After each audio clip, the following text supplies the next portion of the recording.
Hey guys, tonight we step into the frozen villages and shadowed halls of medieval Europe, where winter was less a season and more a battle for survival. We'll uncover how people endured months of hunger, darkness, and biting cold, relying on fire, faith, and the fragile bonds of community to make it through the harshest time of year. It's a story of resilience, ingenuity, and endurance in a world where every storm tested the limits of human survival. So before you settle in, take a moment to like the video and subscribe, but only if you truly enjoy the history and storytelling I share here. And let me know in the comments where you re-watching from and what time it is where you are. It's always incredible to see how far this community reaches across the globe. Now dim the lights, maybe turn on a fan for that soft background hum, and get comfortable. Let's journey back together into a winter night of the Dark Ages, when survival itself was the greatest challenge. Let's set the scene.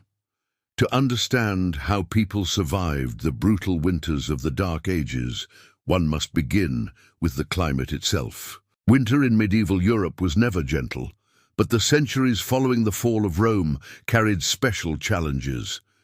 These were not ordinary winters.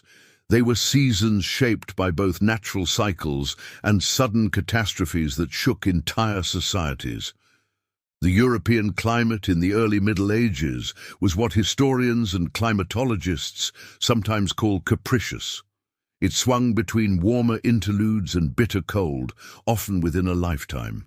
On average, winters were colder and longer than what many Europeans experience today. The absence of modern infrastructure meant that each fluctuation directly affected survival. A poor harvest in the summer could mean famine in January. The most famous of these fluctuations was the so-called Late Antique Little Ice Age, approximately 536–660 CE. Recent studies of ice cores and tree rings show that around the year 536, a massive volcanic eruption, possibly in Iceland or Central America, blanketed the atmosphere with aerosols. The sun dimmed. The Byzantine historian Procopius noted that the sun gave forth its light without brightness, like the moon, during this whole year. Irish annals recorded a failure of bread from the years 536 to 539. Across Europe and Asia, people experienced summer frosts, crop failures, and disease outbreaks. These climatic disruptions were not confined to the 6th century. Harsh winters recurred across the medieval centuries. In the 9th century, the Annals of Fulda describe rivers freezing so solidly that armies marched across them. In 763, the River Seine froze, and wolves entered Paris in search of food. Such episodes remind us that winter was not a backdrop, but an active and deadly force. Unlike today, where central heating, supermarkets, and insulated housing shield people from seasonal changes, winter in the Dark Ages was a test of preparation and endurance. The length of the cold season could stretch from November through March, with the most severe periods arriving in January and February. Snowfall varied depending on region, but frost was universal. For peasants, who made up the overwhelming majority of the population, survival depended on whether they had prepared adequately in the autumn. Grain stores, fuel piles, and preserved foods were life itself. Miscalculation or poor weather in the harvest meant not just hunger but starvation. Chroniclers recorded entire villages perishing in famine years. How did people actually feel this cold? We must imagine huts or longhouses with no glass windows, only shutters of wood or animal hide. Heat came from a central hearth. Smoke escaped through the thatch or small vents, often filling the house with a haze that irritated the eyes and blackened the rafters. Yet without that smoke, the thatch would rot more quickly, so the irritation had its protective function. Temperatures inside might rise to a bearable warmth close to the fire, but in the corners of the room frost still formed. Families slept close together for warmth, often under shared cloaks or furs. Livestock were sometimes stabled in or beneath the house, not for convenience, but because their body heat helped keep the chill at bay. It is also crucial to recognize the psychological burden. Winter meant confinement, darkness, and uncertainty. Days were short, nights were long. Work outdoors was limited to feeding animals, fetching water, and gathering firewood. Inside, people repaired tools, spun wool, or told stories. The church calendar, with its feast days like Christmas, Epiphany, and Candlemas, helped mark time and lift spirits. Religion provided a framework for hope, that spring would come, that God's providence would sustain. Without this social and spiritual scaffolding, the monotony and fear of winter could become overwhelming. Unlike modern society, where light and warmth can be summoned at will, people in the Dark Ages lived with the season as a tangible presence. Winter was not simply endured, it was fought with planning, rituals, and community bonds. Archaeology helps us reconstruct this experience. Excavations of Anglo-Saxon villages in England, for example, reveal sunken featured buildings, Grubenhäuser, semi-subterranean huts used for weaving and storage. The earth walls insulated against frost. Charcoal remains from kilns show how communities prepared fuel. Storage pits lined with clay have been found filled with grains, sometimes spoiled by damp, sometimes sealed perfectly until rediscovered centuries later. Written evidence from monastic annals adds vivid detail. The Anglo-Saxon Chronicle notes years when frost and snow lay long, and many men and cattle perished. Carolingian annals describe the Rhine freezing solid. Norse sagas, though written later, remember winters of famine when livestock died and families resorted to desperate measures. Together, these sources remind us that survival was never guaranteed.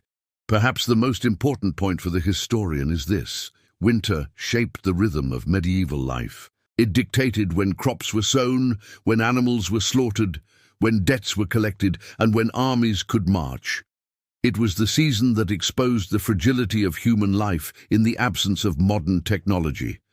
Those who survived did so not by chance, but by an accumulation of practices: housing that trapped heat, careful fuel management, food preservation, layered clothing, and the mutual support of community and faith. These strategies, tested year after year, became embedded in custom and law. To ignore them was to risk death. In this way, the brutal winters of the Dark Ages were both a destructive force and a teacher. They demanded resilience, and in that demand they shaped the societies that endured them. If food was the stomach of survival and fire its heart, then shelter was the skin. In the brutal winters of the Dark Ages, homes were more than dwellings. They were bulwarks against frost, wind, and hunger. The architecture of early medieval Europe reflects the continual battle between human beings and the season that threatened to undo their work. In the centuries after Rome's collapse, stone houses were rare outside fortified towns and monastic precincts. Most rural people lived in timber-framed structures. Across Anglo-Saxon England, Frankish Gaul, and Germanic territories, houses were made from wood, wattle, daub, and thatch. The techniques varied by region, but the aim was universal: to keep warmth in and cold out. Wattle and daub walls were common. Thin wooden rods, the wattle, were woven between upright posts and then plastered with clay mixed with straw, dung, and sometimes animal hair. When it dried, the daub provided insulation and wind resistance. Thatch roofing, bundles of reeds, straw, or heather, formed steeply pitched roofs. A thick thatch, often more than a foot deep, provided remarkable insulation. In fact, modern studies of surviving medieval-style thatch show that it rivals modern insulation in thermal efficiency. Snow settled on thatch without melting quickly, which was advantageous, as the snow acted as an extra layer of insulation. Timber frames were pegged together without nails, and gaps were stuffed with moss, wool, or clay to reduce drafts. In areas where stone was more accessible, such as parts of Ireland, Wales, or the Alps, stone-built homes existed, but they were still roofed with organic materials like thatch, turf, or shingles. One of the most widespread housing types of the period was the longhouse. Found across northern Europe from Scandinavia to the British Isles, these elongated buildings could stretch 50 feet or more. At one end, humans lived. At the other, livestock was stabled. A central hearth, located roughly in the middle, served for cooking and heating. Smoke filtered through the roof or small vents, leaving rafters dark with soot. This arrangement had practical benefits. Animals provided warmth, the shared roof reduced heat loss, and the long form allowed for efficient use of timber. Archaeological excavations in places like Yvering in Northumbria and Borg in Norway show how these longhouses were central to community life. They were not only shelters, but social hubs, places where extended families ate, worked, and endured the winter together. In Anglo-Saxon England and parts of continental Europe, smaller structures known as Grubenhäuser, sunken featured buildings, were also common. These were shallow pits dug into the ground, often 2 to 3 feet deep, with a light timber superstructure above. The partially subterranean design used the earth as insulation, moderating temperatures inside. Evidence suggests many of these sunken huts were workshops, especially for weaving, as loom weights are often found in them. However, during the harshest winters, they likely served as storage and occasional refuge. The design demonstrates how communities used the earth itself to combat the cold. Inside, the hearth was everything. Typically built as a clay or stone-lined pit, it burned constantly through the winter months. At night, coals were banked with ash to smoulder until morning, a practice still seen in later medieval households. The warmest spot was near the fire, where food simmered and elders sat. The coldest places were along the outer walls, where frost could creep through even the best daub.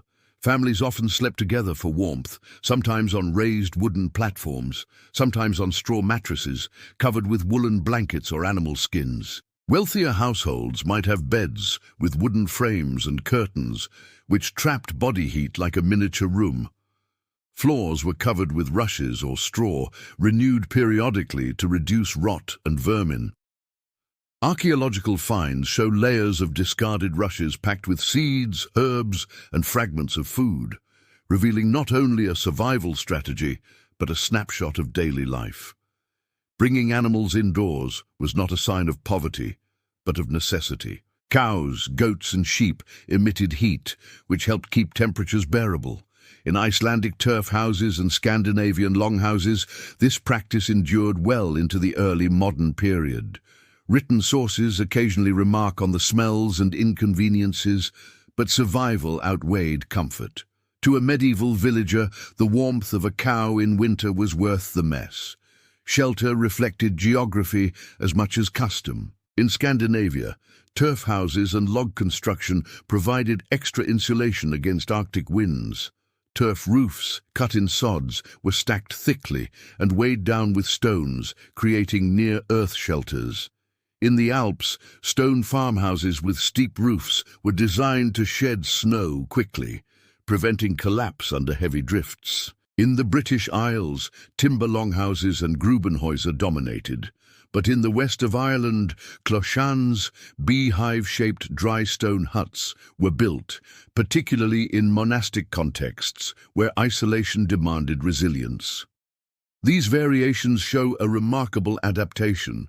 People worked with the materials at hand to produce the best defense against cold. A modern reader might assume that these houses were unbearably smoky, and indeed they often were. But smoke was not only a byproduct, it had benefits. It preserved meat hung from the rafters, deterred insects in the thatch, and acted as a fumigant against pests. It also slowed roof decay by drying out the straw. Children grew up accustomed to stinging eyes and coughing fits, but smoke was part of the architecture of survival. Excavations at sites like West Stowe in Suffolk, England, and Feddersen-Weerde, Germany, have reconstructed entire villages, demonstrating how houses were oriented to shield from prevailing winds. Written accounts, like those in Bede's ecclesiastical history, mention fires and hearths as central to domestic life, while later medieval illuminations depict peasants huddled in one-room cottages with roaring hearths. Together, these sources confirm what we can intuit. Medieval housing was not designed for comfort by modern standards, but it was ingeniously suited to its environment. It is also important to remember that homes were not isolated entities. Villages clustered together, providing mutual aid. Roofs were repaired communally. If one collapsed under snow, neighbors helped rebuild. Monasteries and manor houses sometimes provided refuge during extreme cold, particularly for the poor or widowed. Shelter was as much about community as about walls and roofs. In the Dark Ages, houses were not fragile huts doomed to the cold, but carefully designed survival machines. Built of earth, timber, and thatch, they harnessed natural insulation, animal heat, and communal living to shield people through the long months.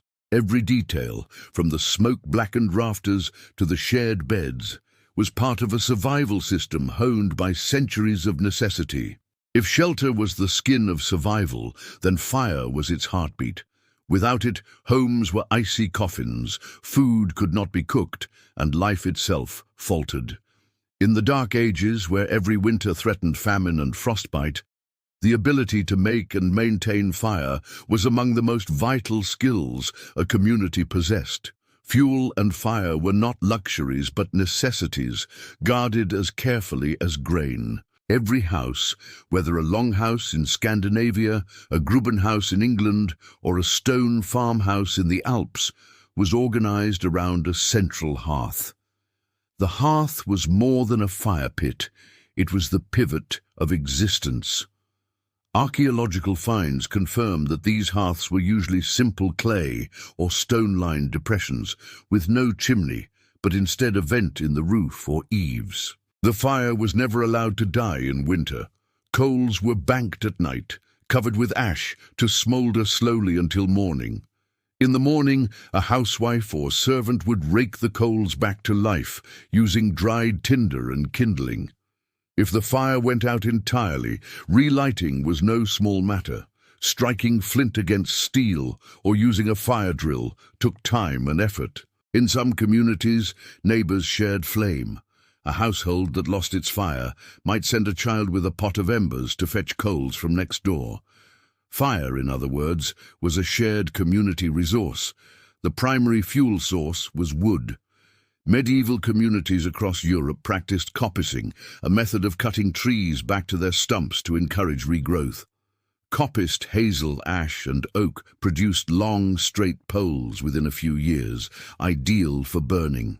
Unlike felling mature trees, coppicing was renewable. The same stool could provide wood for centuries. Archaeological pollen analysis shows that much of the early medieval landscape was shaped by this practice, with cycles of regrowth timed to fuel demands. Not all wood burned the same. Hardwoods like oak and ash provided steady, long-lasting heat. Softwoods like pine burned faster and were used for kindling. Peasants gathered brushwood, twigs, and even dried dung to keep the fire going. The rhythm of daily life included children collecting fallen branches, women carrying bundles on their backs, and men felling larger trees in the coppice during autumn. Charcoal was another critical fuel, made by burning wood slowly in covered earth clamps. Charcoal was lighter, easier to transport, and burned hotter than raw logs. It was essential for blacksmiths who needed high heat for forging tools and weapons, but it also served domestic purposes. Charcoal provided a steady, smokeless glow, perfect for keeping coals alive overnight or for heating small enclosed spaces. The making of charcoal was itself a skilled craft. Too much air and the wood would turn to ash, too little and the fire would suffocate. The smoky clamps that dotted medieval woods were symbols of winter preparation. In regions where forests were scarce, such as Ireland, Scotland, the Low Countries and northern Germany, peat was a lifeline. Cut from bogs in rectangular bricks and dried during summer, peat provided slow-burning, long-lasting fires. The smell of peat smoke, earthy and pungent, became a signature of many northern communities. Written sources describe entire winters sustained on turf fires. Turf walls and peat stacks, carefully covered from the rain, were as important as grain stores. Nothing was wasted. In areas where wood or peat was scarce, people burned dried crop stalks or animal dung. In Central Asia and parts of early Slavic Europe, dung was a primary winter fuel. Even in Western Europe, cow pats or horse dung, dried in the sun, supplemented fires when wood piles dwindled. The efficiency may seem crude, but in survival terms it mattered. The skill of making and keeping fire cannot be overstated. Flint and steel, the standard method, required constant practice. A spark had to fall onto a prepared tinder bundle, often made from charred cloth, dried fungi like amadou, or shavings of wood. Blowing carefully, the ember grew into flame, which was then transferred to kindling. Children learned this art early. Without it, a household might face a freezing night. Banking the fire was equally crucial. Families used ashes to trap heat overnight. In the morning, they might find a faint red glow hidden beneath, ready to flare up again. This practice is documented not only in medieval sources, but in ethnographic parallels from across the pre-modern world. Fire also provided light. Tallow candles and rushlights extended the day beyond the brief winter sunlight. A rushlight was made by peeling the soft pith of a rush plant, drying it and dipping it in animal fat. It burned for about 15 minutes, a dim and smoky flame, but enough to mend a garment or spin wool. Tallow candles made from rendered animal fat lasted longer, but produced smoke and odor. Beeswax candles, with their clean burn and sweet smell, were reserved for monasteries and churches, where their expense could be justified as an offering to God. Thus the medieval home glowed dimly in winter, with the central hearth casting the largest light and rushes or candles supplementing it. Firelight shaped the rhythms of winter evenings, where families gathered close to eat, work, and tell stories. Fire was not only practical, it was symbolic. In Christian liturgy, fire marked Candlemas, the feast of the purification, February 2nd, when candles were blessed for use throughout the year. In pagan survivals, fire festivals such as Yule in Northern Europe celebrated the rebirth of the sun during the darkest days. Fire linked the material and spiritual, offering warmth for the body and hope for the soul. Monasteries, too, carried the responsibility of fire. The rule of St. Benedict instructed moderation in heating, but monastic communities often maintained hearths for guests and the poor. A warm fire in a guest hall was as much charity as bread and ale. For travelers, fire could mean the difference between survival and death. Fuel scarcity was always a looming threat. Written sources note disputes over woodland rights, with peasants fined for taking more wood than allowed. Lords and monasteries guarded forests as valuable resources, not only for timber but for fuel. In some regions, laws regulated who could gather fallen wood, who could cut coppice, and who had rights to peat bogs. In famine years, people might sell possessions for firewood. Chronicles tell of families burning furniture or roof timbers in desperation. Fire was life, and without it, people perished from cold as readily as from hunger. In the Dark Ages, fire was not simply warmth, it was survival incarnate. From coppiced woods to peat bogs, from charcoal clamps to rushlights, every form of fuel was harnessed to fight the season. Fire demanded knowledge, skill, and constant labor. It united families at the hearth, sustained communities, and symbolized hope during the darkest months. In the brutal winters of the early medieval world, fire was the difference between life and death. If fire was the heartbeat of winter survival, food was its lifeblood. A medieval winter was not merely endured by warmth alone, it was endured by careful planning, preservation, and rationing of food. For people of the Dark Ages, winter hunger was an annual spectre. Written chronicles, archaeological evidence, and folk traditions alike confirm that survival hinged upon what had been gathered, preserved, and stored in the months of autumn. The entire year's labor was shaped by the knowledge that winter would come. Harvests in late summer and early autumn were moments of urgency. Grain had to be threshed and winnowed, legumes dried, vegetables stored, and meat preserved. A single miscalculation, too much grain spoiled, too many animals kept alive into winter, too few vegetables preserved, could mean famine before the spring sowing. In medieval calendars, November was the month of slaughter, and February was nicknamed the Hunger Gap. This gap, between dwindling winter stores and the first edible shoots of spring, was dreaded across Europe. Every household knew that its survival depended on careful management from Martinmas to Easter. Grain was the cornerstone of the medieval diet, and securing it was a matter of life and death. Barley, rye, oats, and wheat were cultivated depending on region and climate. In northern and colder regions, barley and rye were more common, as they were hardier than wheat. Grain was stored in granaries, pits, and barns. Archaeological evidence shows underground pits lined with clay or stone, sealed with turf to keep out moisture and vermin.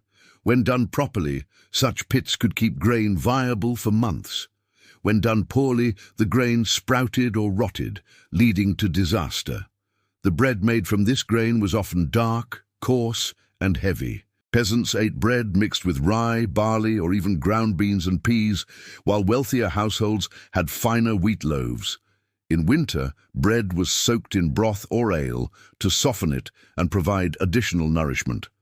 Beans, peas, and lentils were a second staple. These protein-rich foods could be dried and stored with relative ease, making them invaluable in the cold season. Archaeological remains from cesspits and storage areas across Europe confirm their prevalence in diets. When boiled into pottage, legumes provided bulk and energy. In combination with grains, they offered a near-complete protein source, which was especially crucial in the absence of fresh meat. Root vegetables were essential for winter storage. Turnips, parsnips, carrots, and onions were dug in late autumn and stored in clamps, shallow pits lined with straw and covered with earth. This method, still used in parts of rural Europe into modern times, insulated vegetables from frost while keeping them dry. Cabbages were another staple. Though less hardy, they could be preserved in barrels with brine, a precursor to sauerkraut.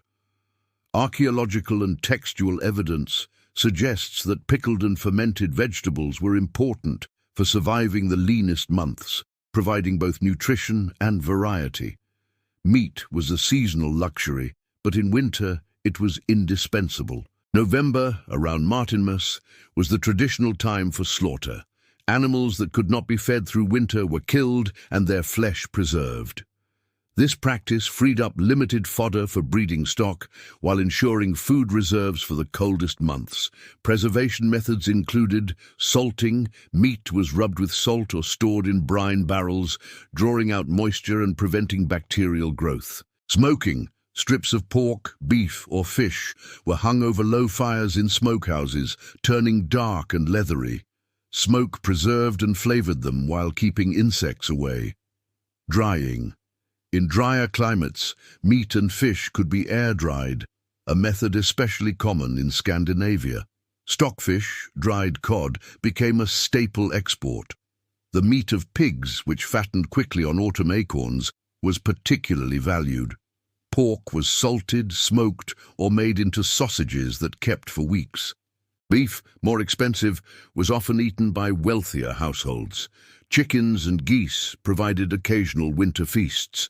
Milk was scarce in winter, as cows were often dried off when fodder ran low. But summer milk had been transformed into cheese and butter, which kept through the colder months. Hard cheeses could last months, providing fat and protein. Butter, though perishable, was salted or stored in cool earthenware pots. Monasteries, with their herds, often had better access to dairy stores than peasants. Fish was essential, not only for its protein, but because the church mandated abstinence from meat on many days of the year. Winter fasting requirements made fish preservation a necessity. Coastal and riverine communities salted, smoked and dried fish. Herring, eels and cod were among the most commonly preserved. In England, eel rents, taxes paid in barrels of preserved eels, appear frequently in charters. Monasteries with their fish ponds had steady supplies year-round. Archaeological remains from medieval monastic sites show carefully managed carp and pike ponds, designed to provide protein even in deep winter. Fresh fruit was scarce in winter, but apples could be stored in straw, and nuts provided calories and fats. Dried fruits like figs and raisins, imported via trade, were rare luxuries. Honey served as the primary sweetener and preservative.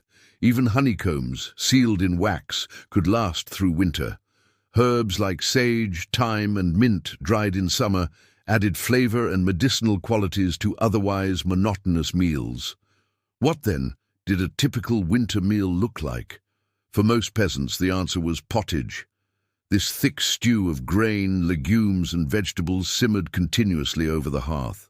Ingredients were added and removed as available, so the pot was never truly empty. Bread supplemented it, along with ale, which provided both calories and hydration. On better days, meat scraps, cheese, or herbs were added. For the wealthy, meals were richer. Fresh game from hunting, preserved meats, cheeses, and wine. But even noble households depended on the same principles of storage and preservation.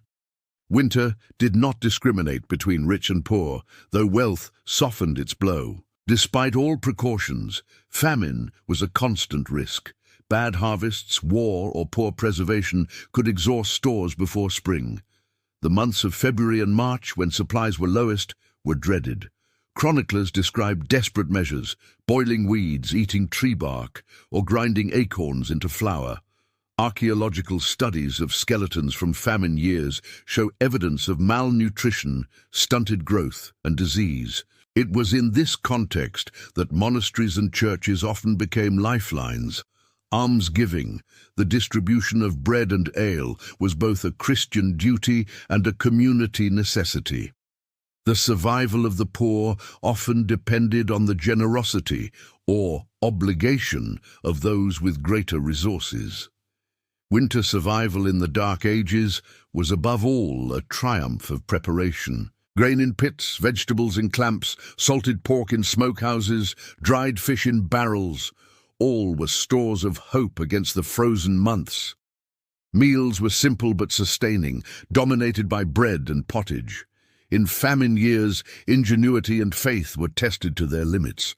More than any other factor, food preservation determined whether a household would see the spring. In the brutal winters of the Dark Ages, a warm hearth and full food stores meant little without clothing to protect the body from biting winds and frost.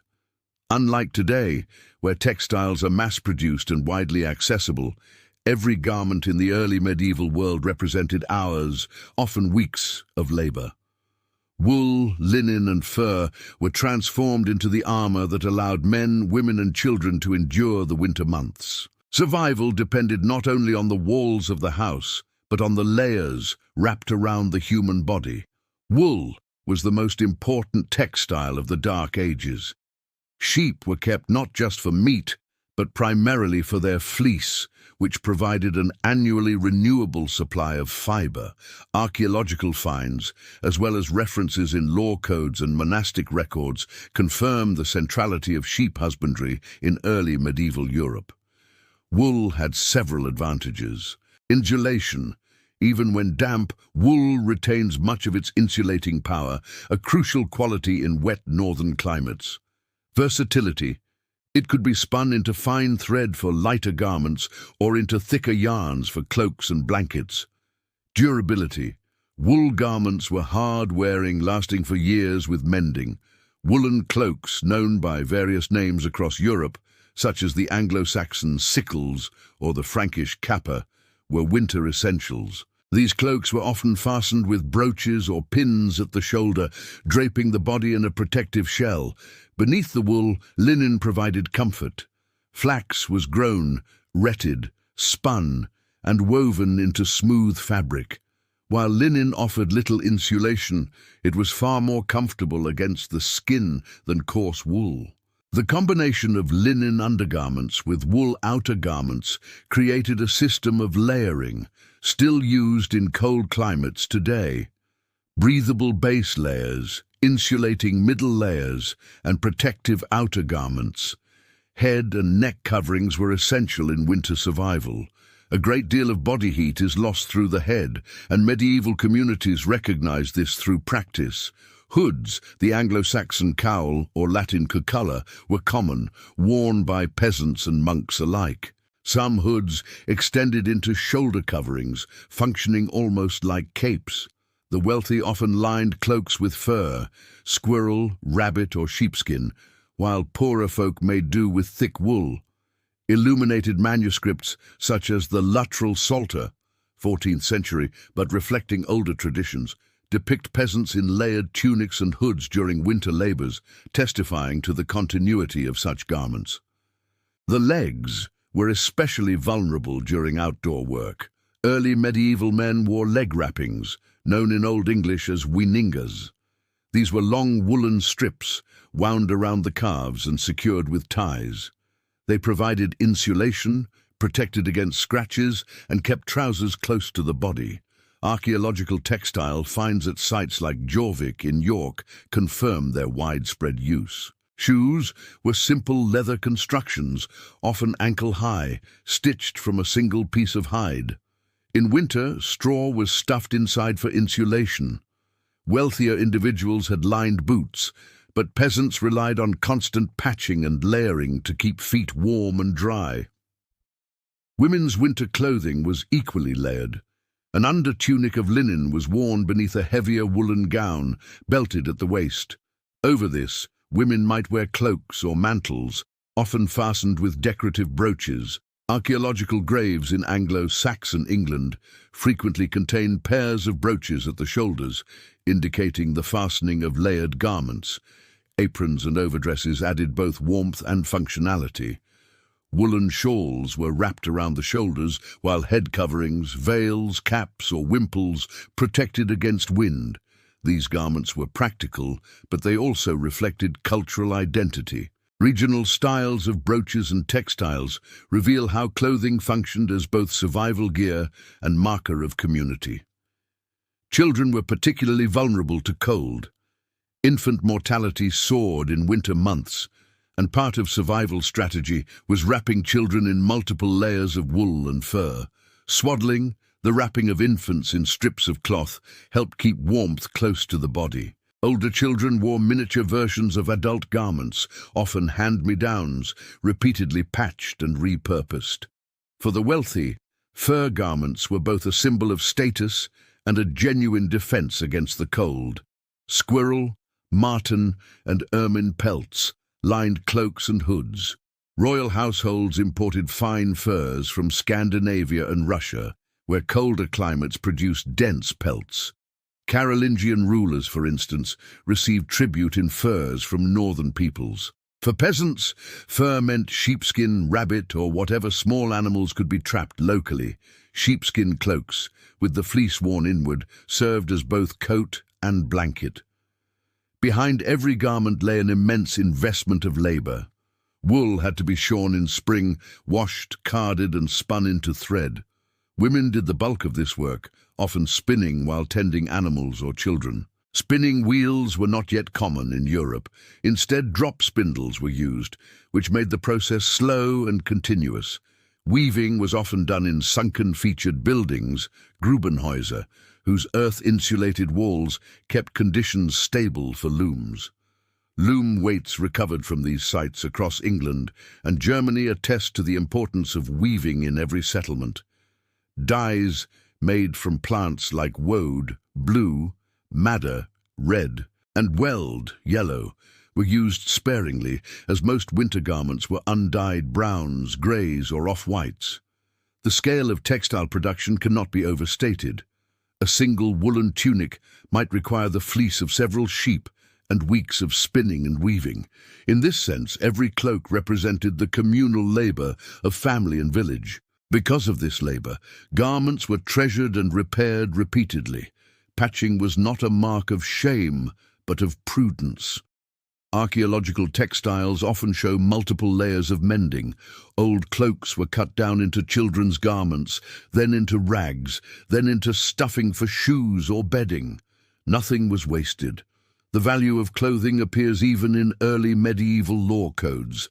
Fines and compensations often included garments, and wills mention cloaks and tunics as prized possessions. Monks, bound by the rule of Saint Benedict, were given allowances for clothing suited to the season, with specific mention of cowls for winter. That such details were codified indicates just how central garments were to survival. Clothing was not purely practical. In sagas and chronicles, cloaks appear as symbols of authority, gifts of loyalty, or tokens of favor. A warm cloak given to a follower could mean life through the winter. At the same time, distinctive dress, brightly dyed cloaks for nobles, plain wool for peasants, reinforced social hierarchies. Yet in the face of winter, all ranks shared the same reality. Without warm clothing, survival was impossible. In the Dark Ages, clothing was the armor against cold, fashioned from sheep's fleece, flax fields, and animal skins. From the humblest leg wrappings to the fur-lined cloaks of kings, every garment carried the weight of survival. Textile production absorbed enormous communal effort, and garments were patched, repurposed, and treasured across generations. More than mere covering, clothing was a system of protection, layer upon layer, woven from nature, labor, and necessity, that allowed humanity to endure the brutal winters of a fragile age. When the sun dipped early in the winter sky, it was not just cold that pressed in on medieval communities, it was darkness. In much of northern Europe, daylight in midwinter lasted barely 8 hours, and in the far north it dwindled to mere twilight.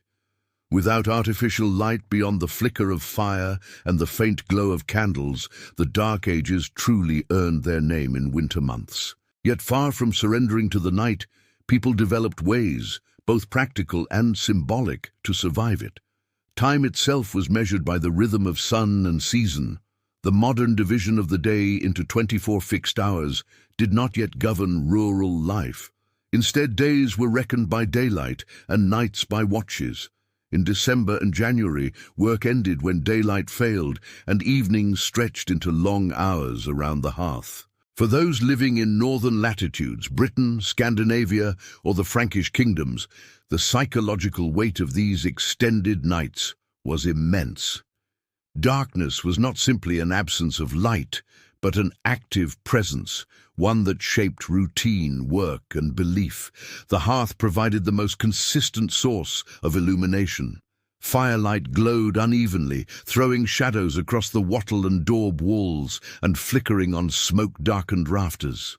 It provided both warmth and light, uniting the family in its circle. Most evening activities, spinning, weaving, telling stories, or repairing tools, were carried out within this glow. Yet hearthlight was limited. It illuminated a small radius. Beyond it, corners fell into shadow.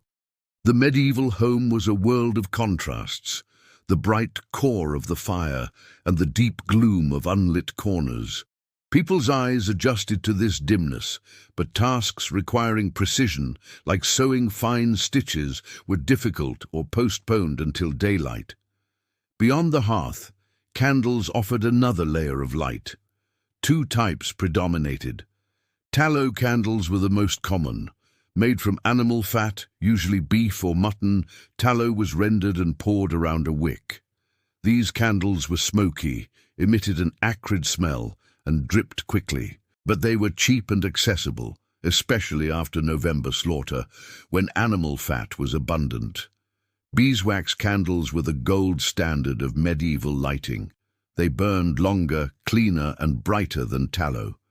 However, beeswax was expensive, reflecting the labor of beekeeping and the scarcity of honeybees. As a result, beeswax candles were almost exclusively used in churches and monasteries, where their sweet, clean light symbolized purity and divine presence. Church accounts and monastic rules often specify provisions of beeswax candles for liturgical use. In contrast, peasants rarely encountered them except during worship, where the glow of wax tapers added awe to sacred rituals. For poorer households, rushlights were common. A rush stem was peeled, dried, and soaked in animal fat, then burned like a primitive candle. These lights were dim and short-lived, lasting perhaps 15 to 20 minutes, but they provided just enough glow to stir a pot, mend clothing, or find one's way in the night. Simple oil lamps also existed, using clay or metal bowls with a wick floating in animal fat or vegetable oil. These too gave weak light, but were practical supplements to the hearth. Light was never taken for granted.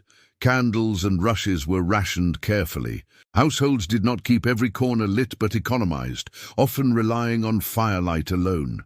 Tasks were arranged according to available light: heavy work during daylight, fine crafts or mending near the hearth by evening, and storytelling or prayer in the later hours when light waned. The scarcity of artificial light also meant that medieval people slept differently than we do today. Historians studying pre-industrial societies have described the pattern of first sleep and second sleep. People often went to bed soon after dusk, woke for an hour or two in the middle of the night, praying, talking, or tending fires, and then returned to sleep until dawn. This biphasic rhythm aligned with the realities of long, dark nights. Darkness was not neutral. It carried fear. In forests and open lands, the night was the domain of wolves and other predators. Chronicles describe wolves venturing into villages during harsh winters, drawn by hunger. Darkness also fed superstition. It was the time when spirits were thought to wander, when the boundaries between the natural and supernatural thinned. Folklore across Europe associates long winter nights with ghosts, demons, and the restless dead. Children grew up with cautionary tales told by firelight, of witches who prowled in the dark, of the wild hunt led by spectral horsemen, of elves and spirits lurking at the edge of the hearth's glow. These stories reinforced practical wisdom: stay close to home, keep the fire alive, and avoid wandering at night. In response to the oppressive darkness, communities turned to ritual. Festivals in midwinter often revolved around fire and light, symbolizing hope and renewal.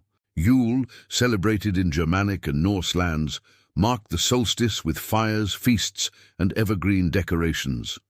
The burning of the Yule log, later absorbed into Christian custom, was a symbolic act of light defeating darkness.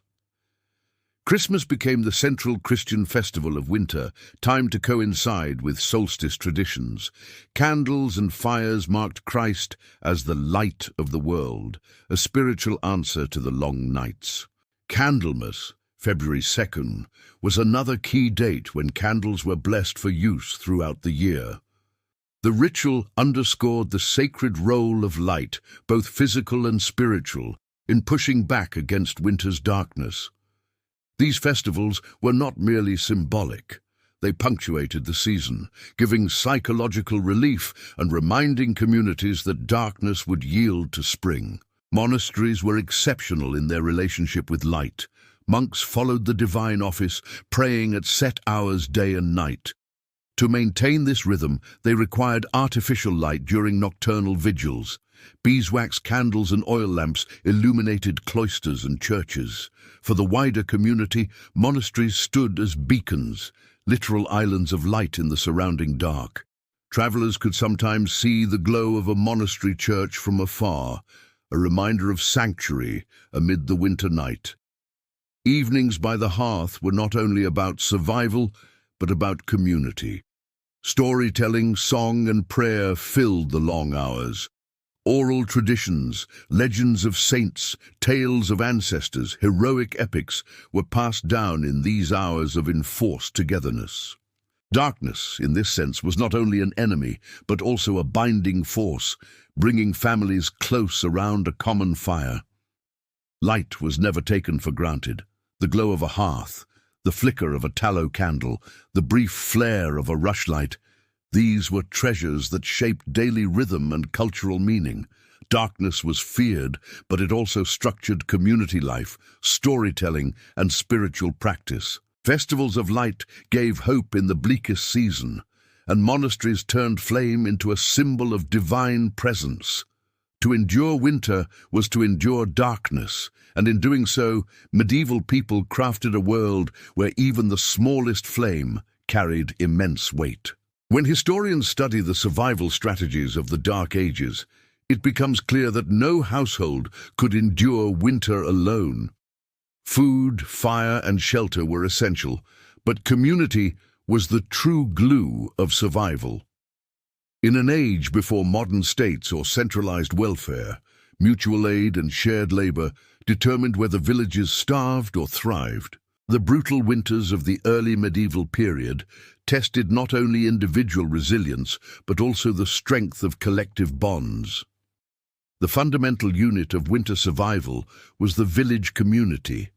Archaeology across northern Europe, from Anglo-Saxon England to Carolingian Francia, shows small clusters of houses organized around common resources, fields, woods, and water sources.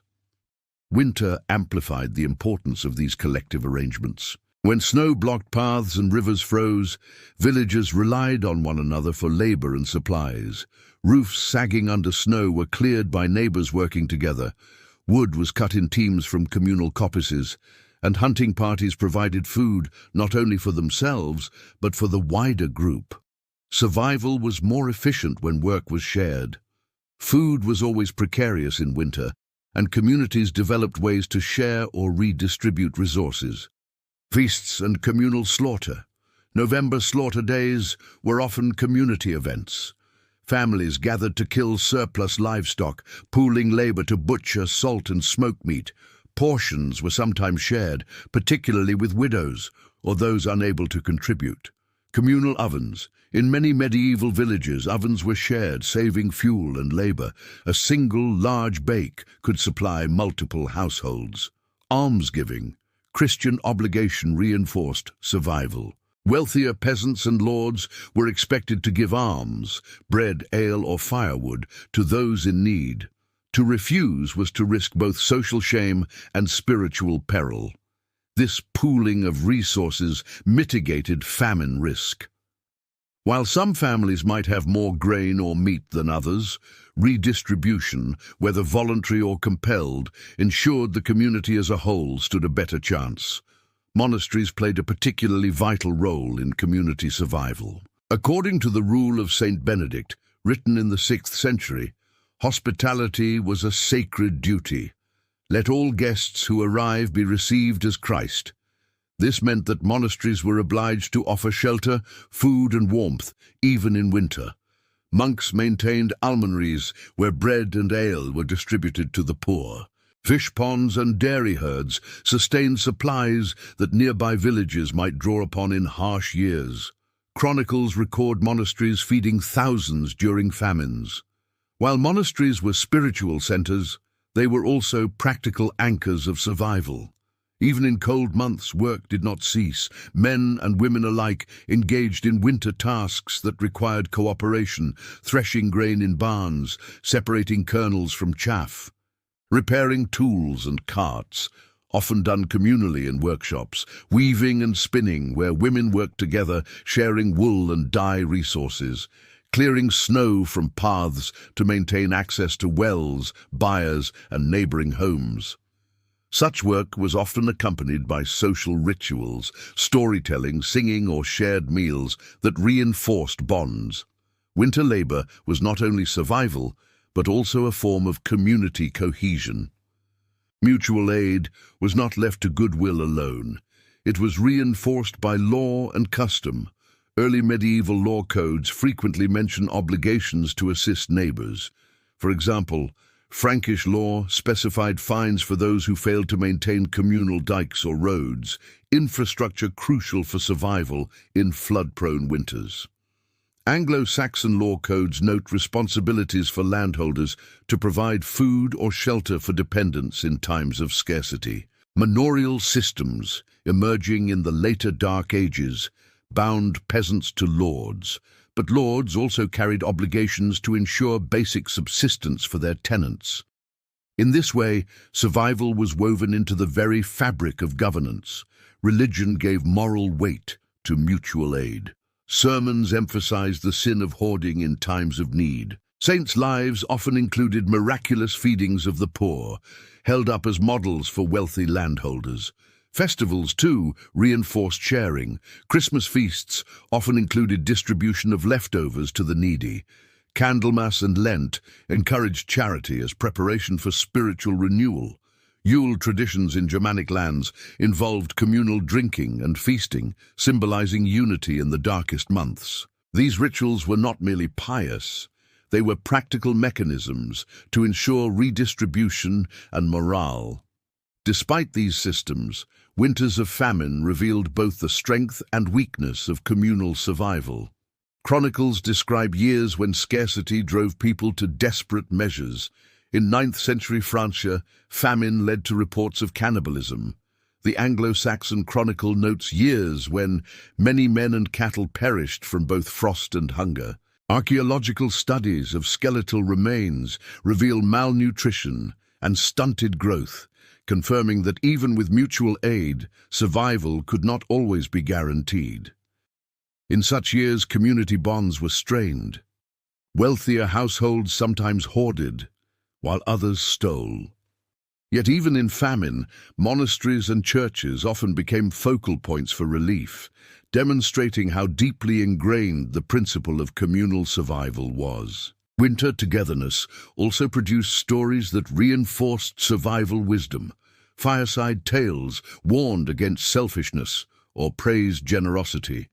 The Norse sagas, though written later, recall winters when entire families depended on neighbors for survival.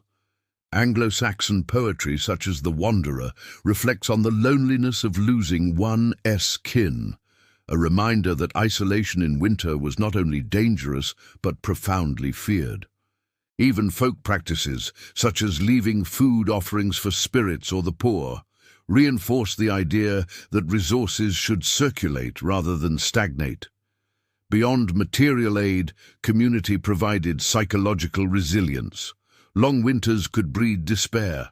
Shared meals, storytelling, song and worship gave structure and meaning. Togetherness mitigated fear of the dark, of wolves or of starvation. Social bonds were as vital as bread or fire. Anthropologists often note that human beings survive extremes better in groups than alone. The Dark Ages provide ample evidence of this truth. The longhouse with multiple families, the communal oven, the monastery almonry, these were not luxuries, but necessities in a world where the winter could kill. The brutal winters of the Dark Ages were never faced in isolation. Community was the ultimate survival strategy. Villages pooled resources, monasteries dispensed charity, laws codified mutual aid, and festivals reinforced sharing. Even in famine years when scarcity strained bonds, communal survival remained the strongest defense against the season. In the end, it was not only fire, food, or clothing that carried people through the dark months. It was each other. Survival was never only about food, fire, or shelter. For people who lived at the mercy of climate, famine, and disease, faith and ritual provided resilience as essential as wool cloaks or smokehouses. The long winters, with their darkness and uncertainty, were interpreted through spiritual lenses. Christianity, pagan survivals, and folk customs combined to give meaning and hope in seasons that might otherwise have crushed the human spirit. By the early Middle Ages, Christianity had spread across most of Europe, though often interwoven with older traditions. The church provided a calendar of feasts and fasts that structured the winter months. This rhythm was more than religious formality. It gave psychological structure to long nights and provided occasions for communal solidarity. Advent, December. A season of anticipation, not only for Christmas, but for light's return after the solstice. Advent fasting disciplined appetites and preserved food stores. Christmas, December 25th, a feast of joy in the darkest time, affirming hope and the rebirth of light. For many, it was the largest communal meal of winter. Epiphany, January 6th, marked the visitation of the Magi and often included house blessings with chalk and holy water. Such rituals symbolize protection for the coming year. Candlemas, February 2nd, the blessing of candles for the year ahead. Candlemas was deeply practical. Households received blessed candles to burn during storms or sickness, symbolizing divine light pushing back the darkness.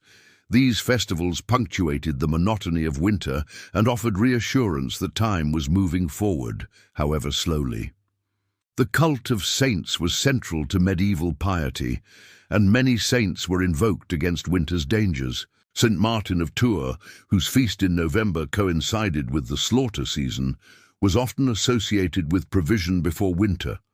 St. Nicholas, patron of sailors and children, was celebrated in December as a protector against famine and cold. St. Blaise, February 3rd, was invoked for ailments of the throat, common in cold months. Local saints, too, were believed to intercede for good weather, safe journeys, or relief from hunger. Shrines and relics provided focal points for hope. Pilgrimages, though rarer in midwinter, still occurred, with monasteries offering shelter to travelers who braved the elements. Monasteries not only provided material aid, as noted earlier, but also modeled a rhythm of prayer and stability. Monks rose in the night for vigils, their chanting of psalms echoing in cold, candlelit churches. These vigils were symbolic acts. While darkness dominated outside, prayer illuminated the hours. For surrounding lay communities, the monastery was a beacon of constancy. Bells ringing in the frosty air marked times of worship and reassured villagers that order endured, even as storms howled. Written sources like the Rule of St. Benedict emphasize moderation in heating and clothing, but they also underline the duty of hospitality and almsgiving, reminders that faith demanded practical compassion in winter. Though Christianity dominated, older pagan customs persisted, especially in rural areas. Many of these centered on fire, fertility, and protection, reflecting primal concerns of survival in winter. Yule fires in Germanic lands celebrated the solstice. Logs were burned to invite the sun's return. The later Christian Yule log tradition preserved echoes of this. Evergreens, holly, ivy, and fir were brought indoors as symbols of life enduring through death. Charms and rituals sought to protect animals in the byre or grain in the storehouse. People hung herbs, carved runes, or recited blessings over food and hearth. Rather than eliminating these customs, the church often absorbed them. Yule became Christmas, solstice fires became Candlemas candles, and fertility rituals became blessings of fields at Plough Monday in early spring. The blending of traditions ensured continuity of psychological and cultural resilience. Winter was not only cold but perilous. Disease spread in cramped conditions, wolves prowled villages, and hunger stalked families. Rituals sought to counter these threats. Blessing of animals. Priests or lay healers might sprinkle holy water in byres, invoking divine protection for cattle and sheep. House blessings. Chalk crosses over doorways at Epiphany, inscribed with the initials of the Magi, C+M+B, were believed to guard against evil through the year. Weather prayers. Communities prayed for milder winters, often through litanies or rogation ceremonies, even in midwinter. These acts were not superstitions in the minds of participants, but essential defenses against the invisible forces that seem to govern life and death. Ritual was not confined to church or shrine. Storytelling and song functioned as spiritual sustenance. Epics, saintly legends and folk tales were shared by the fire in the long evenings. Songs praised God, but they also mocked winter, reminding listeners that spring would return. In this way, oral tradition became part of ritual resilience. It reassured children, passed on cultural memory, and transformed cold nights into occasions of meaning rather than despair. Modern psychology confirms what medieval practice suggests. Ritual reduces anxiety by imposing structure on uncertainty. For Dark Age communities, winter was the greatest uncertainty of all. By blessing candles, feasting at Christmas, fasting at Lent, and invoking saints, they imposed a framework on what might otherwise feel like chaos. Rituals also bonded communities. Shared worship, feasts, and processions reminded people they were not facing the season alone. Faith knit households into a larger narrative of divine providence, reassuring them that even hunger or cold had a place in God's design. Of course, not all survived the winter. Burial grounds reveal seasonal spikes in mortality, especially among infants and the elderly. But here too, ritual softened the blow. The Church framed death as a passage to eternal life, and funerals with their prayers and psalms offered consolation to the living. Belief in saints' intercession and resurrection gave hope that death was not defeat. Thus, even in loss, faith gave meaning. The brutal winters of the Dark Ages may have claimed bodies, but ritual helped preserve souls and sustain the community left behind. Faith and ritual were not luxuries, they were survival strategies. Christianity structured the winter calendar with feasts and fasts that gave hope and rhythm. Saints were invoked as protectors, monasteries glowed as beacons of constancy, and folk rituals blended with Christian rites to safeguard homes and animals. Storytelling, song, and symbolic fire celebrated life in the face of death. In the cold and darkness, faith was the armor of the spirit, enabling communities to endure what might otherwise have broken them. Winter in the Dark Ages pressed most heavily on those least able to endure its rigors: infants, children, the elderly, and the chronically ill. Archaeological evidence, written chronicles, and skeletal remains all testify that these groups bore the brunt of seasonal mortality. For them, survival was not simply a matter of fire, food, or clothing, but of communal care and constant vigilance. The story of Dark Age winters is therefore also the story of society's most vulnerable members. Infant mortality in medieval Europe was staggeringly high by modern standards. Estimates suggest that between 30% and 50% of children died before the age of 5, with mortality peaking in the first year of life. Winter exacerbated these risks. Several factors converged: cold exposure. Infants with less body fat and weaker thermoregulation were particularly susceptible to hypothermia. Respiratory illness. Crowded, smoky houses created conditions ripe for pneumonia and bronchial infections. Written sources frequently note outbreaks of chest sickness in winter. Malnutrition. Mother's milk might fail if mothers themselves were underfed.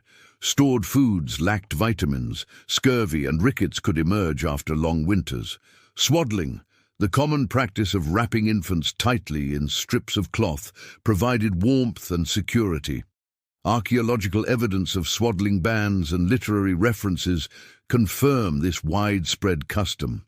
Yet even swaddled, infants remained fragile in icy dwellings, where frost might form on interior walls. For children beyond infancy, survival still demanded careful protection. They were expected to contribute to winter tasks, gathering kindling, tending animals, or carrying water. But their resilience was tested by meager diets. Bread and pottage provided calories, yet protein and vitamins were scarce in lean months, leading to stunted growth visible in skeletal remains. Children were also vulnerable to accidents in winter conditions. Frozen rivers, snow-laden roofs, and open hearths presented hazards. Stories and proverbs often warned children against straying from the village or venturing into the forest during snow, where both cold and wolves were threats. Nonetheless, children were folded into community survival. Older siblings cared for younger ones while parents worked. Apprenticeships in weaving or spinning often began in winter, when indoor labor dominated. Through shared work and storytelling, children were initiated into both the practical skills and the cultural memory needed to face the cold. The elderly carried both honor and vulnerability. Their knowledge of farming cycles, herbal medicine, and winter lore was invaluable. They remembered past famines, taught fire banking techniques, and knew which herbs dried in summer might soothe winter coughs. Yet physically, they were fragile. Arthritis, poor teeth, and weakened immunity made the cold months perilous. Malnutrition was particularly cruel for elders. Chewing coarse bread or tough meat was difficult, and softer foods were not always available. Skeletal evidence shows advanced tooth loss and bone degeneration among older individuals, suggesting both hardship and adaptation. In some communities, the survival of the elderly depended on kinship networks. Children and grandchildren shared food and ensured warmth. In law codes and religious teaching, neglecting the old was condemned. The rule of Saint Benedict, for instance, instructed special care for both children and the aged. To abandon the elderly was to risk both social shame and spiritual guilt. Women bore unique burdens in winter survival. Pregnant women faced heightened risks. Childbirth in cold months was more dangerous, with infection more likely in cramped, smoky, and poorly ventilated conditions. Midwives relied on both experience and ritual, blessing the birthing chamber with prayers and charms. Mothers also carried the heaviest responsibility for child survival, from keeping infants warm to managing household food. Women spun, wove and mended clothing tirelessly during long nights, ensuring their families had protective garments. Yet in times of famine, women often ate last, prioritizing children and husbands. Written sources and folklore alike suggest maternal sacrifice was both expected and valorized. For those with chronic illness or disability, winter was doubly harsh. Without modern medicine, even minor conditions could become life-threatening. Rheumatism, joint pain, and respiratory diseases worsened in cold dampness. Blindness or lameness made survival precarious in icy terrain. Yet here again, community care was essential. Monasteries often maintained infirmaries, providing warmth, herbal remedies, and prayer for the sick. Families adapted labor roles, assigning lighter indoor tasks like spinning or tending fires to those unable to work outdoors. Survival depended not on independence, but on integration into communal effort. The poorest, landless laborers, widows without kin, and beggars were most exposed in winter. Medieval law and religious teaching reinforced obligations to aid them. Lords were expected to provide alms, monasteries distributed bread and ale, neighbors shared fuel or food. To refuse aid was not only uncharitable, but dangerous, as the collapse of vulnerable members threatened the fabric of the whole community. Nevertheless, famine years stretched these systems thin. Chronicles describe widows begging at church doors, children abandoned, and families reduced to eating bark or weeds. Archaeology confirms such desperation. Isotopic analysis of bones shows periods of malnutrition alternating with recovery, marking cycles of scarcity and plenty. Faith shaped how the vulnerable were treated. Infants were baptized soon after birth, partly to secure their souls in case of death. The elderly were given last rites with candles and prayers. Candles blessed at Candlemas were lit beside the sick, believed to ward off evil and bring healing.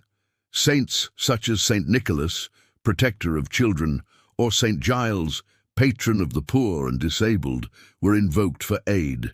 Even folk practices reflected care. Charms hung over cradles, protective herbs burned in biers, and blessings spoken over the sick. These rituals carried not only spiritual weight, but psychological reassurance in a world where illness and death seemed always near. Archaeological cemeteries from the period reveal seasonal mortality spikes, with many child burials clustered in winter months. Written sources echo this grim pattern. The Anglo-Saxon Chronicle mentions winters when many men and cattle perished, while Irish annals lamented famines that struck hardest in the hunger gap before spring. These records underline that the vulnerable bore disproportionate loss, yet they also reveal the resilience of communities. Law codes penalized neglect of dependents. Monastic rules mandated care for the sick. Folklore preserved memories of neighbors sharing food in times of scarcity. Even amid tragedy, the ethos of mutual aid persisted. The brutal winters of the Dark Ages exposed society's weakest to the greatest danger. Infants swaddled against the cold children, pressed into chores, elders sharing wisdom while battling frailty, women carrying the dual burdens of labor and care, the sick and disabled relying on kin and faith. All remind us that survival was never equal. Yet it was precisely these vulnerabilities that called forth communal solidarity, law, and ritual. In caring for their most fragile members, medieval communities demonstrated that endurance was not merely physical, but deeply social and moral. For the people of the Dark Ages, animals were not only resources, but lifelines. In winter, when fields lay dormant and the land froze under snow and frost, survival often depended on the strength, warmth, and productivity of domesticated animals. Cows, sheep, goats, pigs, horses, chickens, and dogs all played indispensable roles in helping communities endure the harshest season. They were sources of food, warmth, labor, and even companionship. Protecting animals during the winter was, therefore, inseparable from protecting people. In Northern Europe, it was common for families to share their homes or adjoining byres with livestock. Archaeological evidence from Anglo-Saxon longhouses and Scandinavian farms confirms that humans and animals often lived under the same roof, separated only by wooden partitions or raised platforms. This arrangement had several advantages. Heat exchange. The body heat of cows, sheep, and goats warmed the interior of the house, reducing fuel needs. A cow could raise the temperature of a small byre by several degrees. Convenience. In winter storms, tending animals inside was safer than venturing into snow. Protection. Predators such as wolves or thieves were less likely to strike if animals were near human habitation. The downsides, smell, noise, and disease were tolerated because the benefits outweighed the discomfort. As one Norse proverb put it, better smoke in the eyes than frost in the bones. Cows were among the most valuable animals in early medieval Europe. Their importance in winter was threefold: milk and dairy. Though cows often produced less milk in winter, herds provided enough to sustain cheese and butter production. Hard cheeses stored from summer were a vital protein source in the cold months. Meat. Surplus cattle were slaughtered in November at Martinmas, their flesh salted, dried, or smoked for winter provisions. Labor and wealth. Oxen, castrated male cattle, were the primary beasts of burden, pulling plows and carts when the season allowed. Their survival through winter was crucial for spring sowing, so central were cattle that fines, rents, and even vergild, compensation for killing someone, were often calculated in cows. The health of the herd was synonymous with the health of the community. Sheep were another cornerstone of winter survival. Their value lay not only in meat, but especially in fleece. Wool garments, cloaks, and blankets provided insulation against frost, while sheepskin cloaks, with the wool worn inward, served as both clothing and bedding. Wool. Shorn in spring and woven into fabric, wool was the fabric of survival in winter. Even scraps of fleece could be used for stuffing shoes or plugging drafts. Milk. In some regions, sheep were milked and their milk made into soft cheeses. Meat. Sheep that could not be fed through winter were slaughtered in late autumn. The Anglo-Saxon word for wealth, seep or sheep, reflects how closely survival and prosperity were tied to these animals. Goats, hardy and less demanding than cattle, were essential for poorer households. They could survive on scrub and coarse forage, producing milk even in lean conditions. Goat milk, high in fat, sustained children and the elderly during winter scarcity. Their hides, tougher than sheep but still warm, were used for clothing and footwear. If cattle and sheep were year-round lifelines, pigs were the animals of winter. Fattened on autumn acorns and beech mast, pigs were slaughtered en masse in November. Their meat was salted, smoked or turned into sausages, becoming one of the most important protein sources during the cold months. Salt pork was a staple of winter diets. Lard was rendered for cooking and even for making candles. Pigskins provided leather for shoes and belts. Unlike cattle, pigs were not usually overwintered in large numbers, since feeding them was costly. Their purpose was to convert autumn abundance into winter stores. Horses were less critical for food, but vital for transport and status. In winter they pulled sledges or carts along frozen tracks, carried messengers and symbolized wealth and power. A well-fed horse in winter was a sign of prosperity. However, horses were expensive to maintain. Only wealthier households and elites kept them in large numbers. For peasants, oxen were more practical, but horses were prized for their speed and symbolic value. Chickens provided eggs, though fewer in winter due to shorter daylight. They also supplied occasional meat.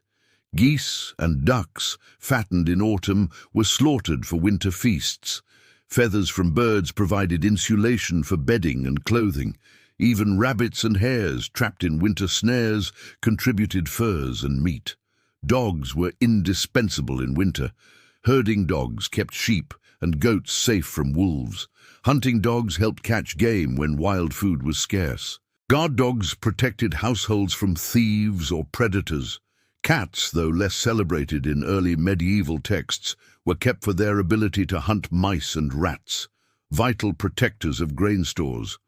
In a winter when every kernel mattered, a good mouser cat could mean survival. Keeping animals alive through winter required careful preparation. Fodder, hay, straw, and dried leaves was gathered in summer and stored in barns or lofts. Root vegetables like turnips or beets were sometimes grown as fodder crops. Animals were stabled indoors or in sheltered enclosures, fed sparingly but steadily to keep them alive until spring. Fodder shortages could devastate a household. Chronicles record years when cattle starved in their stalls, leading to famine for humans in the following year. The survival of animals was directly tied to the survival of people. Animals were also woven into the symbolic and spiritual world of winter. Blessings of animals occurred at festivals like St. Anthony's Day, seeking divine protection for herds. In Norse paganism, Yule sacrifices included livestock, their blood sprinkled as an offering for fertility and survival. Folk customs often included charms spoken over byres or barns, blending Christian prayers with older incantations. Animals were not merely commodities. They were seen as co-sufferers in winter's trial, deserving of both care and ritual attention. Archaeological digs confirm these patterns. Animal bones from winter layers often show butchery marks consistent with autumn slaughter. Burnt bones in hearth pits reveal the consumption of preserved meat. Loom weights and shears testify to the value of wool, while finds of horse gear and ox yokes show the importance of labor animals. Written sources, from the Anglo-Saxon Chronicle to monastic inventories, describe animal husbandry, rents paid in livestock, and the desperate consequences of animal disease or famine. In years when murrain, cattle plague, struck, famine often followed swiftly. Animals were the other half of human survival. Cattle, sheep, pigs, and goats provided food, clothing, and wealth. Horses symbolized strength and status, while dogs and cats offered protection of herds and stores. Sharing shelter with animals was not a sign of poverty, but of wisdom. Their heat, productivity, and presence made the difference between life and death. To understand how medieval people survived brutal winters is to understand how deeply intertwined their lives were with the animals they raised, protected, and depended upon. Winter was a season of constraint, but it was not a season of idleness. Though frozen fields and short daylight hours limited agricultural work, the cold months brought their own rhythms of labor. Men, women, and children turned to tasks that could be done indoors, to maintenance work essential for survival and to preparation for the coming spring. Archaeological remains, illuminated manuscripts and medieval calendars, the so-called labors of the months, give us vivid evidence of how people worked through the season of snow and frost. Farming communities could not plow frozen ground, and harvest was long past. But winter did not mean leisure. Instead, households focused on maintenance and preparation, repairing tools. Plows, scythes, and carts damaged by the year's harvest were fixed indoors. Iron blades were sharpened at the blacksmith's forge, and wooden parts were replaced by carpenters. A broken tool in spring could mean failed planting, so this work was a priority. Crafting new implements. Winter was the time to carve new handles, fashion wooden spoons, and weave baskets for the next year's harvest. Sorting seed grain. Families selected the best grain to keep aside for spring sowing, carefully protecting it from both mice and hunger-driven consumption. Thus, even when snow blanketed fields, the work of farming quietly continued by hearthlight. Winter was the season when households turned inward to textile and domestic labor. Spinning and weaving. Women spun wool into yarn on drop spindles, often while sitting by the fire, and wove it into cloth on looms set up in sunken featured buildings, Grubenhäuser, or larger halls. Archaeological finds of loom weights across Anglo-Saxon and Frankish sites testify to the ubiquity of this work. Sewing and mending. Winter garments were patched, cloaks reinforced, and new clothing prepared. Children quickly outgrew old clothes, and the long evenings were spent reusing scraps of fabric to fashion smaller garments. Leatherwork. Farmers turned hides from autumn slaughter into shoes, belts, and harnesses. Shoemakers, or cobblers, were in constant demand to repair worn winter footwear. These tasks were not luxuries, but necessities. Without repaired clothing, a family could freeze. Without serviceable shoes, they could not gather wood or tend animals in snow. For men, winter brought a shift from field labor to heavy maintenance and woodland tasks. Woodcutting. Men felled trees in coppices or forests, cutting fuel for fires and timber for building. The frozen ground made hauling logs easier with sledges or oxen, and the lack of farm work freed time for this crucial labor. Charcoal burning. Winter was also a season for charcoal clamps, whose slow smouldering required constant supervision. Charcoal fed the smithy and warmed households. Hunting and trapping. With livestock thinned after Martinmas slaughter, wild game supplemented diets. Men set snares for hares, hunted deer, and trapped birds. In northern Europe, they also set nets beneath frozen rivers to catch fish or eels. These activities were dangerous in winter conditions, but hunger left no choice. Women carried the heaviest domestic burden during winter. In addition to textile production, they managed food stores with extraordinary care. Cooking and rationing. The hearth fire simmered with pottage, into which dried beans, grains, and scraps of salted meat were added. Women determined how much could be used each day to make stores last. Preserving and monitoring. Pickled vegetables, smoked fish, and cheese had to be inspected for spoilage. Spoiled stores could devastate a family's survival prospects.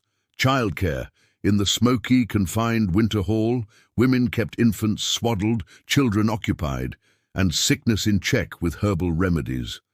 The long nights also gave space for storytelling, songs, and oral instruction, which were as much a form of labor, cultural labor, as weaving or mending. Even children played roles in winter survival, gathering kindling and brushwood. fetching water from wells, sometimes breaking ice to reach it, helping feed animals and clean stalls, twisting rushes into rushlights for evening use. By taking on these small but vital tasks, children freed adults for heavier work. Winter, then, was also a season of apprenticeship, when children learned the rhythms of survival through practice. Winter was the blacksmith's season. His forge, fueled by charcoal and bellows, became a hub of activity. Farmers brought broken tools for repair, while hunters required arrowheads and spear tips. Iron nails, fittings, and hinges were crafted in these months. The forge was not merely economic, but symbolic. Its glowing coals defied the darkness outside, echoing the hearth, but on an industrial scale. Villages often remembered skilled smiths in lore and legend, reflecting how crucial their work was for community survival. Work in winter was not confined to the household. Communities and lords demanded collective labor, even in the cold. Maintaining roads and bridges, essential for trade and military movement, even in snow.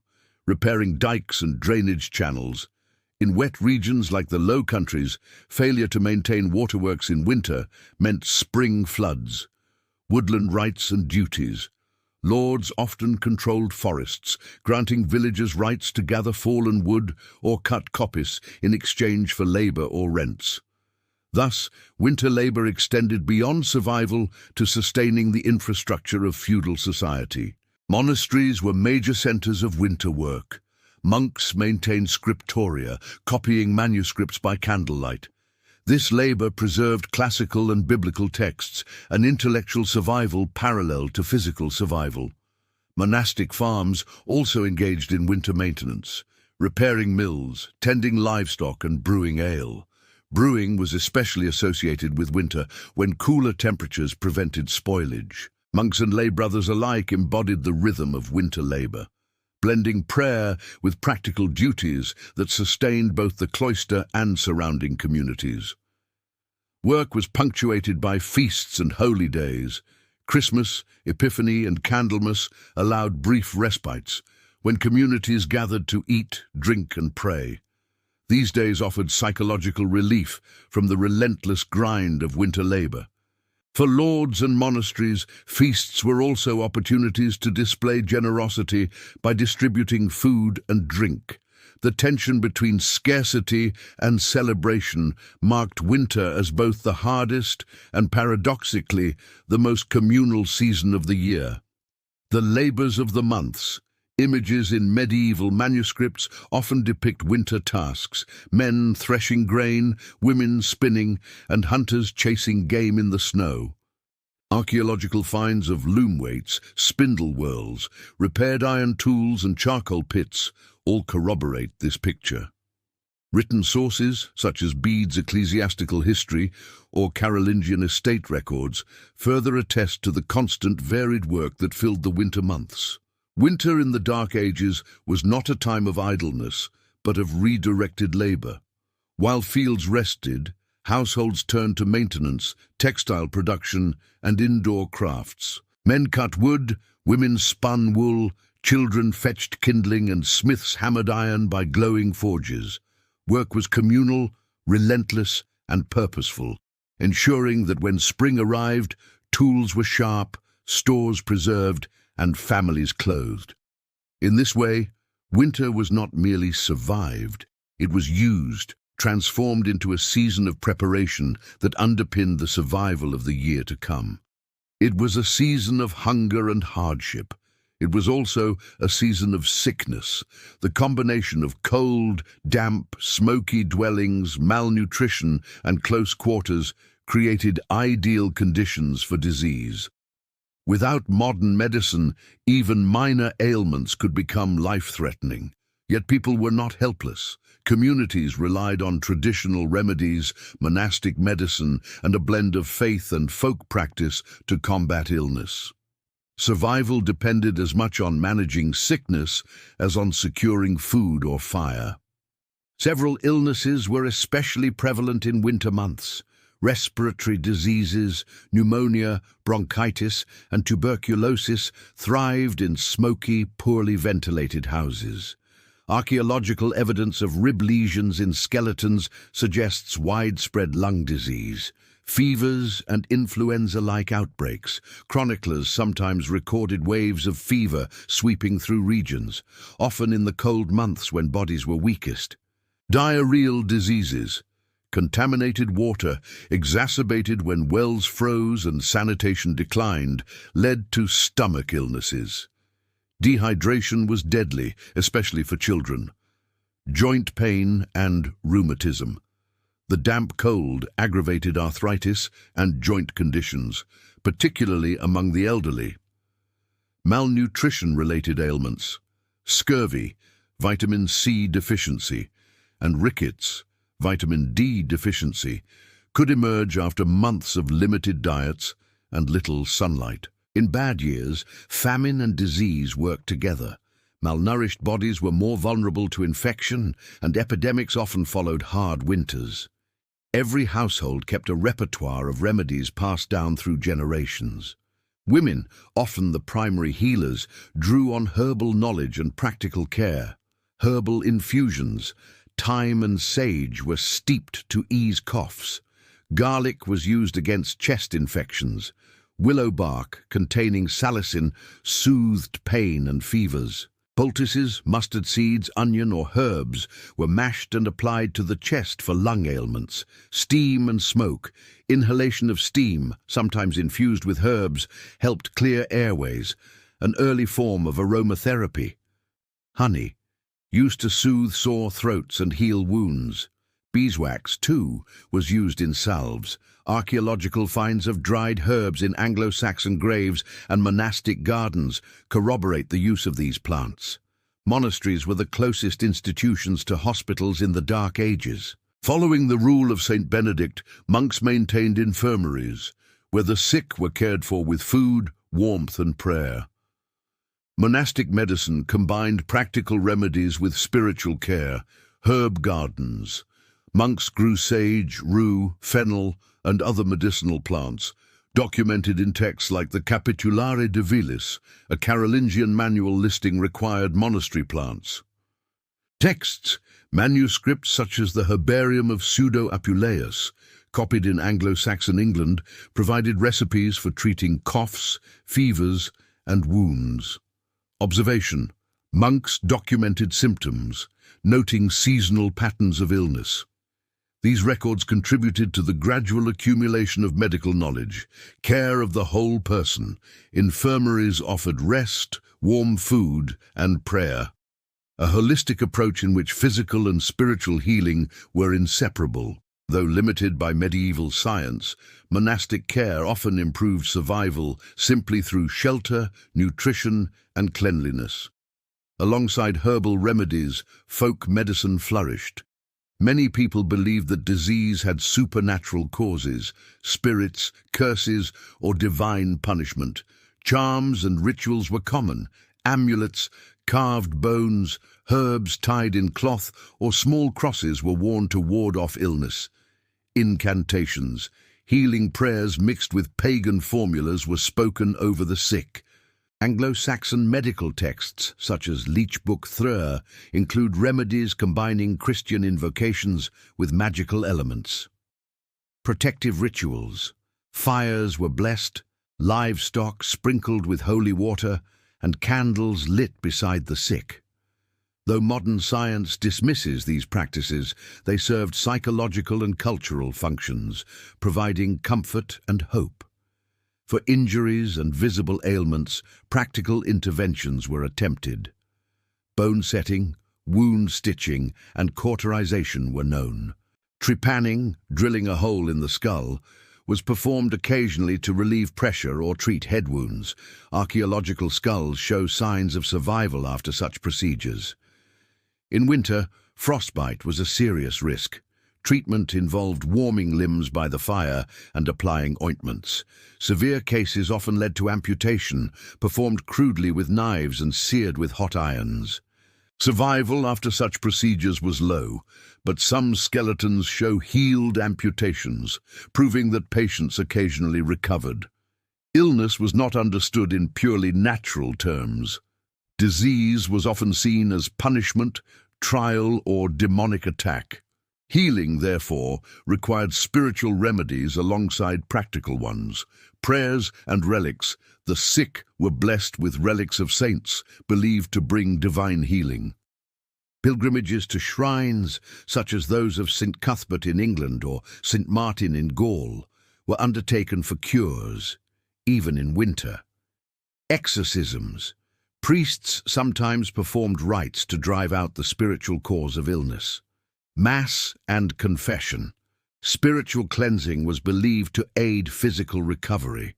This dual approach, medicine for the body, prayer for the soul, was central to winter survival. Some winters brought epidemics that devastated entire regions. Written records describe years of pestilence following poor harvests.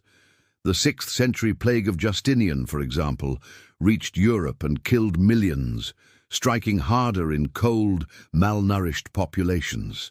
Later medieval sources describe great mortality during winters, though the famous Black Death came centuries after the Dark Ages. Localized outbreaks of ergotism from contaminated rye, dysentery, or influenza-like fevers are all attested in annals and supported by archaeological findings. Winter amplified these crises as weakened bodies and confined spaces accelerated transmission.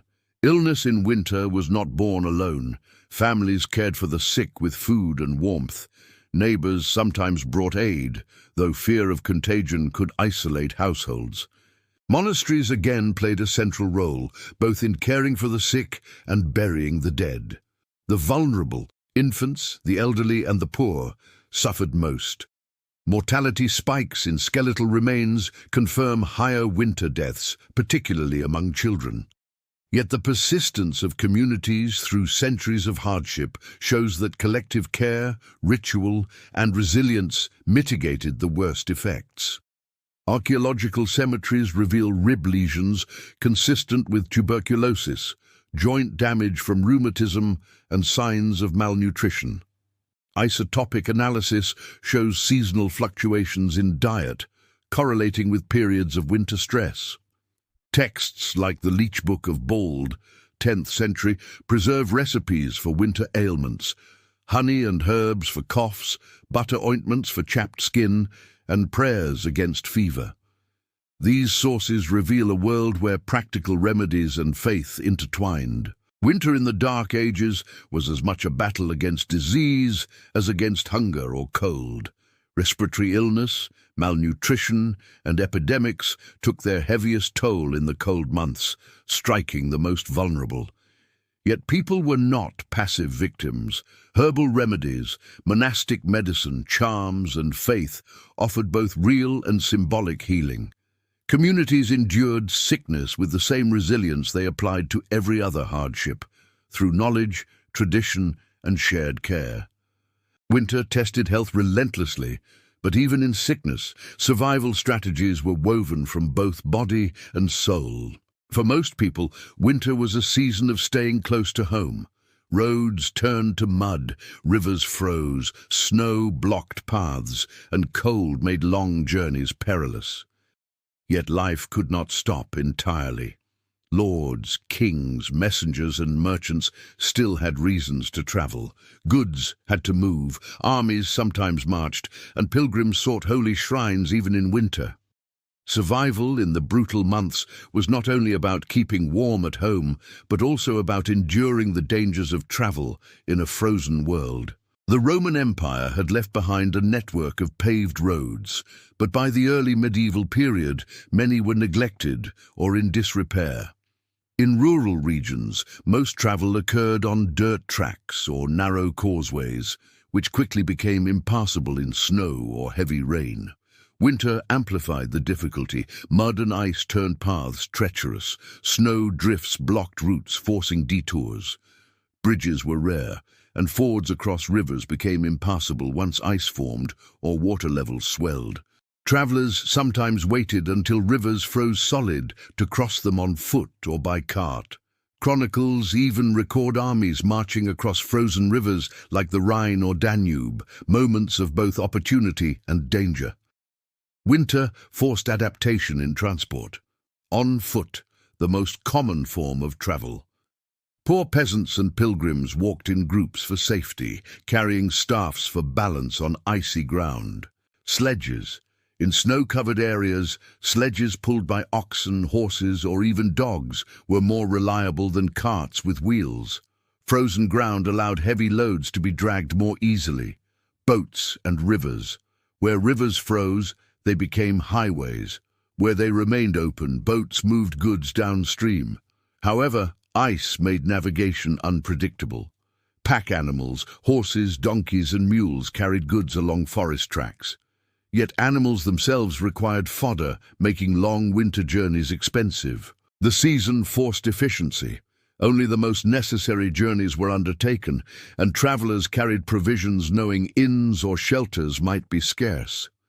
Winter journeys were fraught with hazards. Exposure. A sudden storm could freeze travelers to death. Chroniclers occasionally note bodies found on roads after snowstorms. Wild animals, wolves, starving in winter, sometimes attacked travelers or their livestock. Such encounters were feared across northern and eastern Europe. Banditry. Law enforcement was weak, and winter scarcity sometimes drove desperate men to robbery. Navigation. With few landmarks visible in snow, travelers could become disoriented, wandering into forests or swamps. Thus, travel was rarely done alone. Groups of pilgrims, merchants, or messengers often banded together for mutual protection. Where could travelers find safety? The primary options were inns and alehouses. Found along major routes, they provided warmth, food, and stabling. Archaeological finds near roads confirmed the existence of such establishments, though they were often crude. Monasteries, bound by the rule of Saint Benedict to offer hospitality, monasteries were lifelines in winter. A traveller could expect bread, ale, and shelter by the fire. Guest halls were kept warm even when monks lived austerely. Village hospitality. In rural areas, strangers might seek shelter with villagers. Folk custom and Christian teaching encouraged hospitality, though suspicion of outsiders sometimes made this precarious. Hospitality was not merely kindness, it was survival culture. To turn away a traveller in winter could be tantamount to condemning them to death. Trade did not cease in winter, though it slowed. Certain goods were moved specifically in the cold season. Salted fish and meat. Preserved foods were transported to markets, especially in towns. Salt, vital for preservation. Salt moved along trade routes even in midwinter. Wool and textiles. Produced in autumn, they could be traded in winter months when farming paused. Luxury goods, spices, wine, and fine cloth imported from afar often reached elite households in time for Christmas feasts. Frozen rivers and hard ground sometimes made transport easier, allowing heavy loads to be hauled over ice where muddy roads in summer would have hindered carts. In this sense, winter could paradoxically improve certain kinds of travel. Winter did not halt politics. Kings and lords required constant communication across their realms, and messengers braved the season to carry charters, orders, and news. Royal progress slowed, but courts still moved. Carolingian rulers, for example, occasionally used winter to reside in hunting lodges, combining governance with seasonal pursuits. For the church, bishops and abbots traveled to councils or synods regardless of season. The movement of such figures was risky but necessary for maintaining order and discipline across Christendom.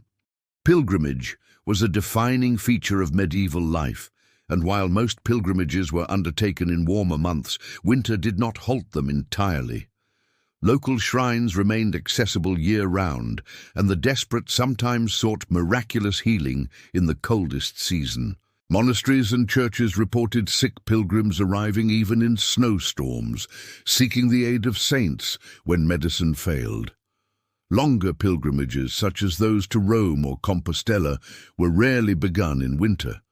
But travellers caught on the road when storms struck often turned to monasteries or villages for shelter until spring thaw.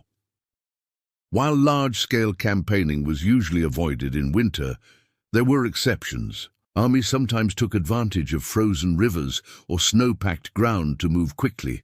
Viking raiders, for example, launched attacks in winter months when rivers in Britain or Francia provided frozen approaches. However, winter campaigning was dangerous. Supply lines were hard to maintain, and men risked frostbite, hunger, and disease. More often, winter was a time for armies to disband into winter quarters, raiding the countryside for supplies. The burden of housing and feeding soldiers often fell on peasants, worsening winter hardship. Medieval chronicles frequently mention the perils of winter travel. The Anglo-Saxon Chronicle records rivers frozen solid, wolves prowling villages, and famine following poor transport of grain. Frankish annals note armies crossing the frozen Rhine, highlighting both opportunity and danger. Archaeological finds of iron horseshoes, sled runners, and repaired pack saddles corroborate the necessity of winter transport. Hoards of coins and goods buried near roads suggest merchants carried valuables even in difficult months. Beyond practicalities, winter travel carried symbolic weight. To brave the cold was to demonstrate courage, faith, or duty. Saints' lives often include stories of perilous winter journeys where miraculous protection or endurance proved divine favor. In folklore, travelers lost in snow became cautionary tales, reinforcing the lesson that survival required prudence and piety. Travel did not stop in winter, but it became slower, riskier, and more deliberate. Frozen rivers and snow-packed roads could aid movement, yet storms, wolves, and hunger stalked every journey. Inns, monasteries, and village hearths provided refuge, while trade in preserved goods and textiles continued despite the season. For kings, merchants, and pilgrims, winter roads were unavoidable, demanding courage and communal support. In the frozen world of the Dark Ages, to travel was to risk one's life, but also to keep the bonds of trade, politics, and faith alive through the darkest months. Though the Dark Ages were marked by scarcity, cold, and hardship, winter was not only a season of survival, it was also a season of feasting, ritual, and communal joy. Amid the hunger and darkness, festivals punctuated the calendar, bringing warmth, light, and meaning. These celebrations, often blending Christian and older pagan traditions, gave people not only nourishment for the body, but also hope for the spirit. They were vital survival strategies, providing psychological relief and reinforcing social bonds in the most difficult time of year. Winter preparations began with Martinmas, which marked the end of the agricultural year. This was the season of autumn slaughter, when surplus livestock were killed because they could not be fed through the winter. Fresh meat was consumed in great feasts, while the rest was salted or smoked for storage. Drink, wine and ale brewed in summer were ready for drinking. The feast was therefore both practical and celebratory. Religious significance, Saint Martin of Tours, known for his charity, became a patron of this transition into winter. His feast day reinforced the Christian duty of almsgiving, sharing the bounty of slaughter with the poor before the lean months. Martinmas thus combined pragmatism with festivity, marking both the end of abundance and the sober beginning of winter austerity. Advent, the 4 weeks before Christmas, was a period of fasting and preparation, yet it also carried a sense of anticipation. It structured the darkest weeks of December with rituals and prayers. Communities marked Advent with simple practices, lighting candles, special prayers, and modest fasting. For children and the poor, the season was marked by small gifts of bread or nuts from lords or monasteries, gestures that reinforced bonds of charity. Christmas was the centerpiece of winter festivity. Celebrated on December 25th, it aligned with older solstice traditions, embodying the triumph of light over darkness. The Mass. Midnight Mass on Christmas Eve was a central ritual, with churches lit by candles and filled with chant. For many peasants, this was one of the few times they experienced beeswax candles, whose clear flame symbolized divine light. Feasting. Lords provided banquets of roasted meat, bread, ale, and occasionally luxuries like imported wine or spices. Even peasants celebrated with what little they had saved for the occasion. Ale brewed in October was at its peak strength and freshness, making drink abundant. Hospitality. Christian teaching emphasized generosity. Monasteries distributed alms. Lords were expected to open their halls to tenants. Refusing hospitality at Christmas risked both social shame and spiritual peril. Christmas was thus both religious and social, an assertion of life and hope in the darkest days of the year. In Northern Europe, Christmas mingled with older Yule traditions. Yule was marked by fire, feasting and sacrifice, rituals meant to ensure fertility and the return of the sun. Many elements were absorbed into Christian celebration. The Yule log, a massive log burned through the longest nights, symbolizing endurance. Its embers were saved for good luck. Evergreens, holly, ivy and fir were brought into homes as signs of life amid death. Animal sacrifice and feasting. Converted into Christian communal meals, but traces of older ritual lingered in folk practice. The blending of Yule and Christmas illustrates how survival traditions were adapted rather than erased, preserving psychological continuity through cultural change. Epiphany, celebrating the visit of the Magi, was another midwinter feast. It often involved the blessing of houses with chalk inscriptions, C+M+B, the initials of the Magi. This ritual symbolized protection for the year ahead. In some regions, Epiphany rivaled Christmas in festivity, marked by processions, plays, and communal meals. It offered a second wave of joy in the bleakest part of winter. Candlemas marked the presentation of Christ in the temple and the blessing of candles for the year. The ritual was deeply symbolic in winter. Candles represented the light of Christ, pushing back the dark. Households received blessed candles, which they lit during storms, sickness, or childbirth. Candlemas thus combined practical survival, light in emergencies, with spiritual reassurance. It also marked the turning point towards spring, when days began to lengthen noticeably. Feasting was inseparable from drink. Ale, brewed from barley, was a daily staple, but at feasts it flowed more freely. Mead, fermented honey, and imported wine added variety in wealthier halls. Alcohol was not merely indulgence. It provided calories, warmth, and safe hydration compared to stagnant water. Winter feasts were times of revelry, where songs, dancing, and storytelling accompanied drink. Chroniclers sometimes complained of excess, but such celebrations provided essential relief from winter monotony. Long winter nights around the hearth were filled with stories. At feasts, professional bards, minstrels, or skalds entertained lords' halls with epic tales, genealogies, and songs. These performances reinforced identity and continuity, linking present hardship to ancestral memory. Even in peasant cottages, storytelling was a central feature of winter gatherings. Folk tales, saints' lives, and moral tales educated and entertained children. Stories of heroes enduring trials paralleled the community's own endurance through winter. Feasts were not only celebrations, but also tools of social cohesion, redistribution. Lords and monasteries demonstrated generosity by feeding tenants and the poor. This reinforced loyalty and mitigated resentment in lean times.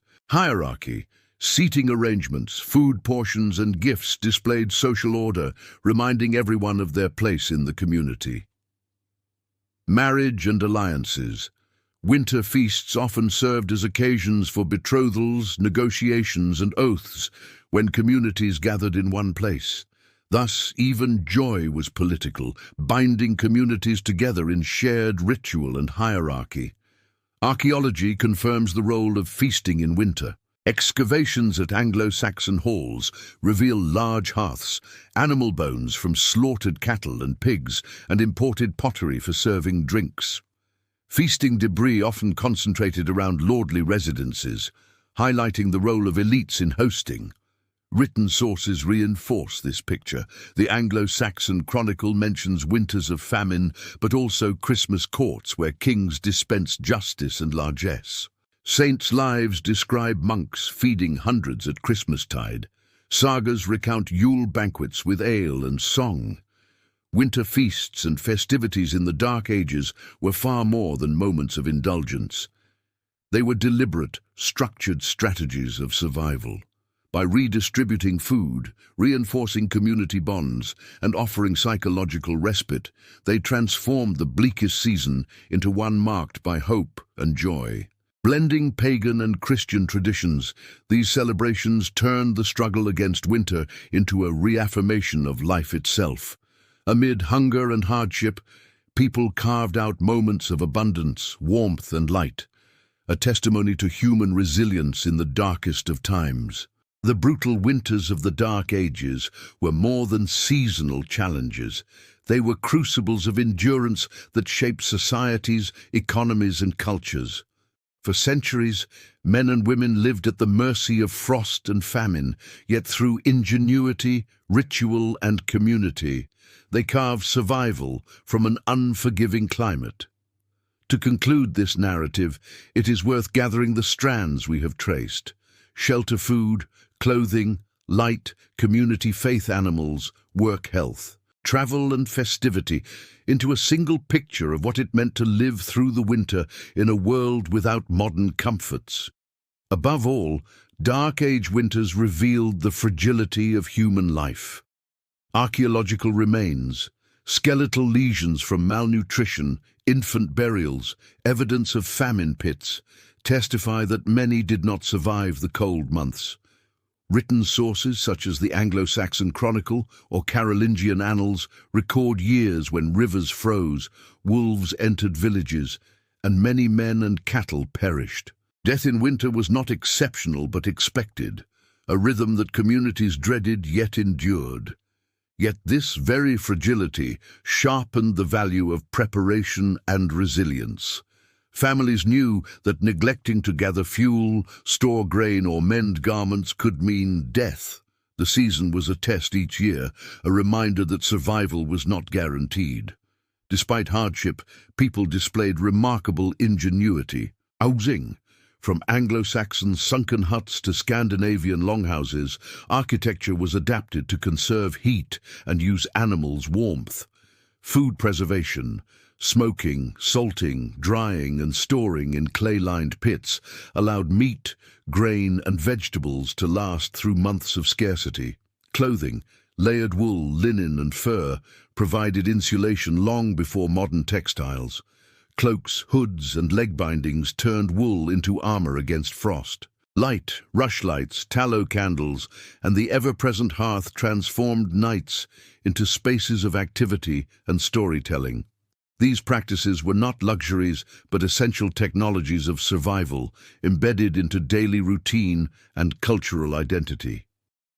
Perhaps the most striking feature of winter survival was the centrality of community. Families did not endure the cold alone. Villages pooled labor for slaughter, woodcutting, and threshing. Monasteries distributed alms, cared for the sick, and served as beacons of both spiritual and material aid. Lords hosted feasts, partly out of generosity, partly to reinforce loyalty. Even in famine years, when bonds strained, the ethic of mutual aid remained. To share food, to welcome the traveler, to care for the elderly, these were not optional acts but moral imperatives. Winter revealed the truth that survival was collective, not individual. Equally essential was faith. The Church structured winter with feasts and fasts, giving rhythm to otherwise bleak months. Saints were invoked as protectors, candles blessed at Candlemas, illuminated sickness and storms, and Christmas celebrated light's triumph over darkness. Pagan survivals, Yule fires, evergreen decorations, blended into Christian rituals, providing continuity and comfort. In the face of death, faith gave meaning. A child's burial was softened by baptism.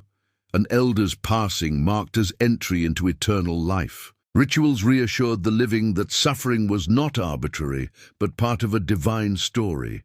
In this sense, faith was survival of the soul, as vital as food or fire for the body. Animals were inseparable from human survival. Cattle, sheep, pigs and goats fed and clothed households.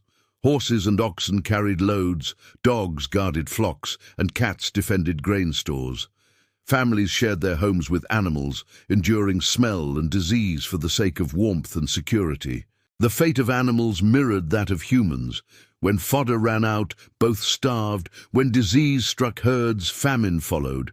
To protect animals was to protect people, and so their care was woven into winter rituals and blessings. Winter tested the body. Cold brought respiratory disease, hunger brought malnutrition, and close quarters spread illness. Infants and the elderly died in disproportionate numbers. Yet households, healers and monasteries responded with herbal remedies, charms and prayer. Honey soothed throats, willow bark eased pain, and steam baths cleared lungs. Monastic infirmaries offered food, shelter and spiritual comfort, anticipating later hospitals. Though limited by the science of the age, this care preserved many lives that might otherwise have been lost. Health in winter was never guaranteed, but communities fought for it with every tool, natural, spiritual and cultural, available to them. Even in the coldest months, the world did not stop moving. Messengers carried orders, merchants traded salted meat and wool, and pilgrims sought saints' shrines. Frozen rivers sometimes aided transport, turning ice into highways. Inns, monasteries and village hearths sustained travelers, while sledges and pack animals made transport possible. Travel was dangerous, yet necessary, reminding us that winter was not only a season of stillness, but also a time when bonds of trade, politics, and faith continued across frozen landscapes. Finally, winter was punctuated by celebration. Martinmas, Christmas, Epiphany, and Candlemas transformed scarcity into abundance, if only briefly. Feasts redistributed food, reinforced social bonds, and lifted spirits. Singing, storytelling, and ritual fires turned the darkest nights into occasions of joy. These moments of festivity were not distractions but strategies. They gave psychological relief, reminded communities of divine providence, and reinforced the ethic of generosity that bound them together. In a season of death, they celebrated life. What do these survival strategies tell us about the people of the Dark Ages? Above all, they reveal resilience. Without modern heating, medicine or transport, communities nonetheless found ways to endure. Their winters forged practices of farming, food preservation, clothing, architecture, and faith that shaped European culture for centuries. The medieval calendar, with its cycle of feasts, still reflects the rhythms of survival. Christmas and Candlemas, once crucial psychological anchors in winter, remain celebrated today. The notion of hospitality, of welcoming the stranger in the cold, echoes in modern traditions. Even our metaphors of light overcoming darkness trace their lineage to winters when a single candle meant hope. In a deeper sense, Dark Age winters remind us of the interdependence of human life. No one survived alone. The season demanded cooperation between families, between villages, between humans and animals, between body and soul. Winter was the great equalizer, humbling lords and peasants alike, and teaching that endurance was communal. To imagine surviving a Dark Age winter is to imagine a life of constant vigilance, ingenuity, and faith. The cold seeped through walls, hunger gnawed at bellies, and disease haunted smoky halls. Yet against these odds, people endured. Through warm cloaks of wool, the glow of the hearth, the generosity of neighbors, the care of monasteries, the songs of storytellers, and the rituals of faith. Winter in the Dark Ages was brutal, but it was also formative. It shaped the very fabric of medieval society and left a legacy of resilience, community, and hope. In their struggle against the season, our ancestors forged traditions that still echo in our celebrations, our metaphors, and our sense of endurance. In the end, the story of Dark Age winters is not only one of survival, but of humanity's remarkable capacity to create warmth, meaning, and life in even the coldest of worlds.